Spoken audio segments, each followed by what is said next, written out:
Previous episode में हमने देखा कि नूह यूरी को मिलने के लिए बुलाता है। तो यूरी उससे पूछती है, क्या तुम अब किसी और के साथ रिलेशनशिप में हो? इस बार नूह भी हाँ कह देता है, जिसकी वजह से यूरी बहुत सैड हो जाती है। एपिसोड 12 की स्टार्टिंग में यूरी जैसे ही क्लासरूम में एंटर होती है, तो उसे वहाँ नूह और फुन एक दूसरे के बहुत क्लोज नजर आते हैं। यहाँ पे यूरी को समझ आ जाता है कि नूह जिसे पसंद करता है वो कोई और नहीं बल्कि फुन है। यूरी के जाने के बाद नौ बहुत ही परेशान हो जाता है। तो भुन उसे कहता है, आई एम सॉरी नौ, उस वक्त वो सब कुछ मैंने ही स्टार्ट किया। अगर मैं ऐसा ना करता तो यूरी को कभी पता ना चल पाता। नौ कहता है, भुन इसमें तुम्हारी कोई गलती नहीं है, और उसे अपने क्लोज करते हुए किस करता है। ये देखकर भुन को तो नो पर बहुत ही प्राउड फील होता है, क्योंकि नो उसके साथ अब फ्रैंक हो रहा था।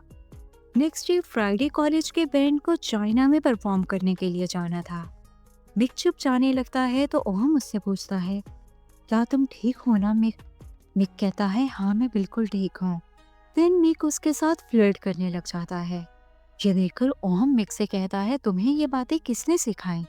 तो मिक फौरन अपने फ्रेंड्स की तरफ इशारा कर देता है। उनकी तरफ देखकर ओहम कहता है, मुझे तुम लोगों से ये उम्मीद नहीं थी कि तुम लोग इस छोटे से बच्चे को ये सब कुछ सिखाओगे। ये बात सुनकर सब फ्रेंड्स हंसने लग जाते हैं। बैंड के जाने के बाद ओहम नौ को बताता है, तुम्हें आज शाम कुछ बुक्स लेकर आनी होगी। मुझे कुछ काम है तो इसलिए तुम अकेले ही जाना। नौ सोचता है, बुक्स तो बहुत ही भारी होंगी, मैं इसे अकेले कैसे उठा पाऊंगा। तो वो फौरन से फोन को कॉल कर देता है और उसे कहता है, क्या तुम फ्री हो? आज मुझे बुक्स लेने के लिए जाना है, क्या तुम मेरी हेल्प करोगे? भून फौरन से हाँ कह देता है। ये देखकर भून का फ्रेंड कहता है, तुमने अभी मुझसे कहा कि आज शाम तुम मेरी मदद करोगे। भून अपने फ्रेंड से कहता है, तुम समझो ना, वो मेरा बॉयफ्रेंड है, उसे मेरी ज़रूरत है तो मैं उसे इनकार कैसे कर सकता हूँ। कूल ऑफ होने के बाद भून नौ को लेकर जाने लगता है, बट उनका फ्रेंड तो उनके पीछे भागने लग जाता है और भून को बार बार कहता है, तुम मुझे अकेला छोड़कर नहीं जा सकते, तुमने मुझसे कमिटमेंट की है। बट भुन और नौ वहाँ से भाग जाते हैं। बुक स्टोर में आने के बाद ये लोग बुक्स पिक करते हैं और वहीं पर इन्हें यूरी भी नजर आती है। यूरी को देखकर नौ के तो चेहरे के रंग ही उड़ जाते हैं, बट भुन उसे रिलैक्स करता है। नेक्स्ट डे जब ये लोग स्कूल में आते हैं तो नौ ओम से कहता है, हमारे बैंड ने हमें अभी तक अपडेट नहीं किया, क्या वो मैच जीते या हारे? तो ओम कहता है, चलो हम लोग उन्हें टेक्स्ट करते हैं। जब नो उन्हें टेक्स्ट करता है तो वो बताते हैं, हम मैच हार गए। ये सुनकर नो और ओहम को तो बिल्कुल अच्छा नहीं लगता। वो बहुत ही सैड फेस बनाकर बैठे थे तो उसी वक्त फोन आ जाता है। वो कहता है, तुम लोगों को उन पर प्राउड होना चाहिए। हमारे स्कूल का पहला बैंड है जो चाइना गया, अगर वो जीते नहीं तो क्या हो गया, हमें जरूर उन्हें सपोर्ट करना चाहिए।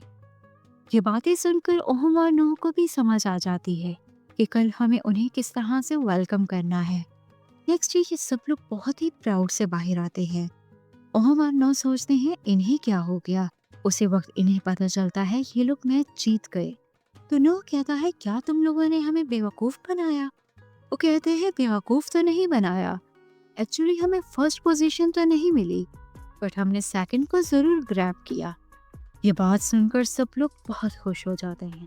इसके बाद ये लोग पार्टी करते हैं और पार्टी करने के दौरान ये लोग ट्रॉफी को बॉक्स में डाल देते हैं। ड्यूरिंग पार्टी ट्रॉफी इनके हाथ से गिर जाती है तो भुन कहता है, टेंशन मत लो, मैंने ट्रॉफी को बॉक्स से बाहर निकाल दिया था क्योंकि मैं जानता था ट्रॉफी गिर सकती है। ये देखकर इनका फ्रेंड कहता है, भुन तुम्हारी जो भी गर्लफ्रेंड होगी वो बहुत ही ज्यादा लकी होगी।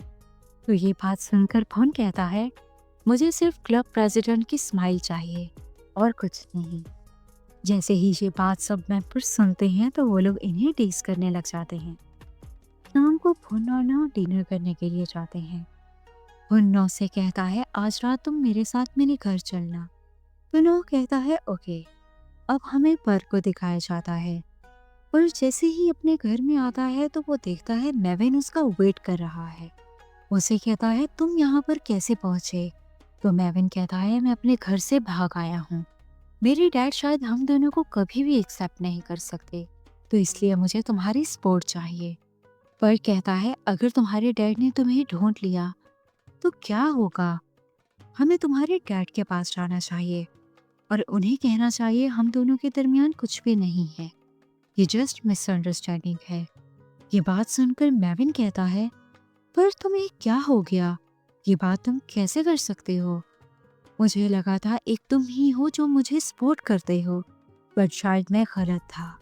और ये कहने के बाद उसके घर से चला जाता है। अब हमें फन और नोह को दिखाया जाता है। ये दोनों जब घर में आते हैं तो उसी वक्त हैंग आ जाती है। हैंग नोह से कहती है मैं तुम्हें बहुत ज़्यादा मिस कर रही थी, मेरा तुमसे मिलने का भी दिल कर रहा था। जब ये लोग बातें कर रहे थे उसी वक्त फन के मॉम और डैड आ जाते हैं। उसके डैड गुस्से से कहते हैं आज तुम इतना लेट क्यों आए? तो फन कहता है मैं डिनर करने के लिए गया था। देन उसके डैड कहते हैं फ्रेश होकर मेरे पास आओ, मुझे तुमसे बात करनी है। देन फन और नौ रूम में आ जाते हैं। नौ कहता है फन क्या तुम ठीक हो? फन कहता है हाँ नौ, मैं बिल्कुल ठीक हूँ, तुम बस मेरा यहाँ पर इंतज़ार करना, मैं अभी आऊँगा। तो नौ कहता है ओके फन, मैं तुम्हारा इंतज़ार कर रहा हूँ, तुम जल्दी आना। इसके बाद फन अपने डैड के पास चला जाता है। उसके डैड गुस्से में कहते हैं फन तुम्हें क्या हो गया है? तुम कभी भी ऐसे नहीं थे। मैंने तुम्हें कितनी बार कहा मैं चाहता हूँ कि तुम स्कूल प्रेसिडेंट बनो, पर तुम मेरी बात क्यों नहीं सुनते? और तो और तुमने अपनी गर्लफ्रेंड के साथ ब्रेकअप क्यों कर लिया? तुम अच्छे से जानते हो वो सेलिब्रिटी की बेटी है। मैं चाहता था कि तुम उसे डेट करो, और ये तुमने किस तरह का फ्रेंड बनाया है? क्या तुम इसके बारे में कुछ जानते भी हो? अब फन भी उससे में कह देता है डैड आपने क्या कभी मेरे बारे में भी सोचा है? आपको हमेशा दूसरों की फिक्र रहती है। मुझे ऐसे लगता है शायद मैं आपका बेटा ही नहीं हूँ और ना ही ये मेरा घर है। शायद मेरे लिए बेटर यही होगा कि मैं इस घर से चला जाऊँ। और ये कहकर वहाँ से चला जाता है। जब फुन रूम में आता है तो फैंग नो के पास बैठी हुई थी। तो फुन फैंग से कहता है मुझे नो से अकेले में कुछ बात करनी है। तो फैंग वहाँ से चली जाती है। फुन नो से कहता है मुझे नहीं पता मेरे साथ क्या हो रहा है। मैं जब भी कुछ अच्छा करने की कोशिश करता हूँ तो हमेशा कुछ गलत हो जाता है। और ये कहते हुए बहुत ज़्यादा रोने लग जाता है। तो नो फुन को कंसोल करता है। थोड़ी देर के बाद फुन को नींद आ जाती है। नो जब अपने घर की तरफ जाने लगता है तो फुन की मॉम नो को बुलाती है और उसे कहती है मुझे तुमसे कुछ बात करनी है। तो नो उनके पास आ जाता है। मॉम पूछती हैं क्या फुन ने तुम्हें कुछ बताया? नो कहता है हाँ, उसने मुझे सब कुछ बता दिया। देन उसकी मॉम कहती हैं मुझे बहुत खुशी है कि फुन के पास तुम्हारे जैसा एक फ्रेंड है। तुम तो हमेशा उसके पास रहते हो। क्या तुम मुझे बता सकते हो वो अब किसे डेट कर रहा है? उसकी गर्लफ्रेंड कौन है? ये सुनकर नो थोड़ा कंफ्यूज हो जाता है। एंड देन कुछ देर पॉज लेने के बाद कहता है आंटी अगर आपको फुन ने नहीं बताया तो मैं कैसे बता सकता हूँ? जब वो आपको बताना चाहेगा वो खुद ही बता देगा। तो फन की मॉम कहती है ओके बेटा, बट मेरी तुमसे एक रिक्वेस्ट है, फुन का हमेशा ख्याल रखना। और यही हमारा एपिसोड 12 कंप्लीट हो जाता है। Stay tuned to my channel for the 13th episode.